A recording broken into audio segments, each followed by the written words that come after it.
Ça signifie quoi, ton tatouage? C'est mes histoires. Vous faites quoi ici?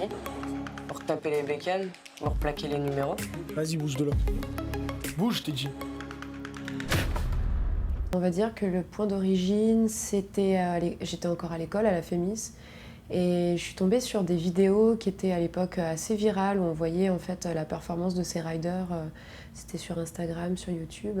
Et tout de suite, moi, j'ai été frappée par la dimension spectaculaire de la pratique. Je me suis dit que c'était intéressant de contacter cette bande de riders qui s'appelle les Dirty Riders Crew. Il y a toute une poésie, toute une poétique du langage pour dire qui ride, c'est on va froisser le bitume. Enfin, il y a tout un jargon qui déjà renvoie à une mythologie qui me plaisait vraiment, enfin ça me plaisait de l'explorer en fait. Quand j'ai rencontré Lola, elle sortait de la Fémis et elle était effectivement déjà très investie dans cette communauté. Depuis 6 ans qu'on se connaît, ça a toujours été finalement, ça a toujours fait partie de notre histoire.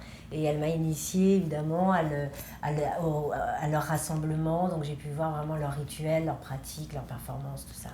Et naturellement, vu qu'on partage nos vies, enfin qu'on vit une vie de couple, il y a eu tout le processus très très long et très immersif de l'écriture auquel j'ai pris part de manière assez naturelle en lisant, en l'accompagnant aussi dans cette recherche plus documentaire sur les lignes, tout ça, des rassemblements. Donc c'était intéressant de voir comment ce monde, comme le décrit Lola, avec autant de codes, cette mythologie-là, allait venir rencontrer un désir de fiction. Quand on dirait une Amazon bâtard, on dirait elle va niquer des mères. Tous les films que j'ai fait avant, c'est un peu des dispositifs similaires où j'explore pendant assez longtemps des univers qui sont a priori clos, avec un système qui roule. Souvent, c'est des milieux plutôt masculins, un stand de tir, un camp d'entraînement pour chiens d'attaque. Et ça me plaît en fait d'intégrer ces systèmes-là, d'avoir un regard de l'intérieur, de comprendre comment ça fonctionne et aussi d'y trouver la faille, cette espèce d'endroit qui fait que la mécanique se dérègle et c'est à cet endroit-là que ça crée de la fiction. Et l'idée de ce parcours de femme, Julia, dans son incandescence et dans sa manière de traverser la communauté, en fait, c'est né de plusieurs choses. Je pense qu'il y a le désir de voir grandir sur l'écran cette héroïne hors norme, voyou, badass, complètement impolie, révérencieuse, avec énormément de violence. C'était vraiment un personnage que j'ai longtemps imaginé. J'en ai beaucoup rêvé en fait, parce qu'on le voit assez peu finalement dans les films. Et puis, il y a ma rencontre avec Julie Ledru. Je suis tombée sur son Instagram. Elle s'appelait Inconnue du 95. Et Inconnue, tout de suite, ça m'a ramenée à l'idée de western, à l'idée d'étranger, en fait. L'étranger qui vient dans la communauté, qui veut pas se définir, qui veut pas dire... pour le coup, le 95, c'est de là où elle vient. Mais j'ai pas utilisé ça pour le film, mais j'ai gardé l'Inconnu. C'est son pseudonyme dans le film. Et sur son Instagram, voilà, elle faisait de la moto, et puis elle se cachait le visage, et puis elle avait cette attitude hyper thug, quoi, assez agressive, très impolie. Et j'ai tout de suite je l'ai rencontrée vraiment pour ces raisons-là. Julie, ce qui a été vraiment intéressant, c'est que comme on l'a fréquentée très en amont du tournage, on a instauré un dialogue, une relation, et on a eu un temps de préparation vraiment intense avant le tournage où on est parti dans le nord de la France et on a fait une sorte de stage où j'étais, disons, un petit peu dans une démarche de transmission par rapport à certains outils d'improvisation, de travail sur le corps, travail sur la voix, de tout ce qui fait partie de la préparation d'un acteur. Donc ça nous a... Voilà, moi ça a été intéressant parce que j'ai été dans cette démarche-là de préparation comme une petite athlète et en même temps je pense que ça a posé les bases d'un rapport entre nous.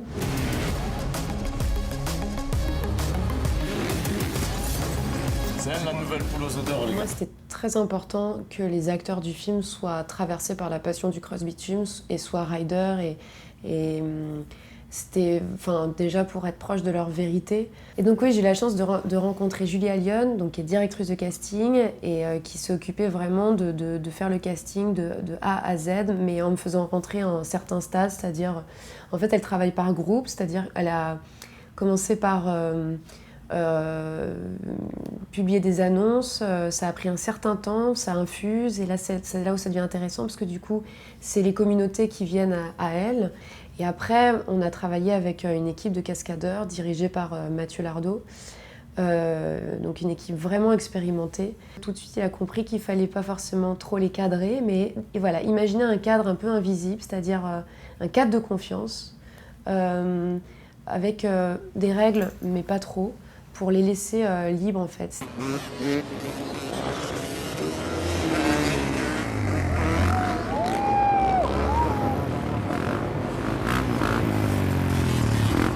On a travaillé avec une Bandit, donc c'est une très très grosse moto routière qui va vite, qui est très lourde, qui est très stable et surtout sur laquelle on pouvait mettre soit la caméra à l'avant, soit la caméra à l'arrière.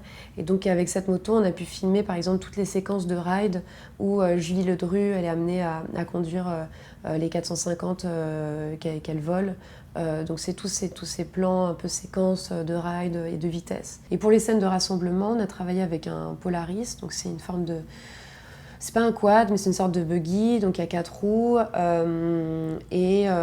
où nous, on était à l'arrière avec le chef opérateur cadreur pour être assez libre. Justement, lui, il était assez libre de mouvement. Moi, je tenais vraiment à ce qu'il puisse filmer avec son corps. Parce que sur la Bandit, sur la moto, on avait des têtes 3D. Donc, en fait, tout était dirigé de manière mécanique. Ce qui est vraiment très différent en fait des autres prises de vue qu'on a justement avec le Polaris où on est au cœur du rassemblement avec les bécanes qui passaient à droite à gauche. Et donc là on était vraiment dans l'idée de capter au plus près.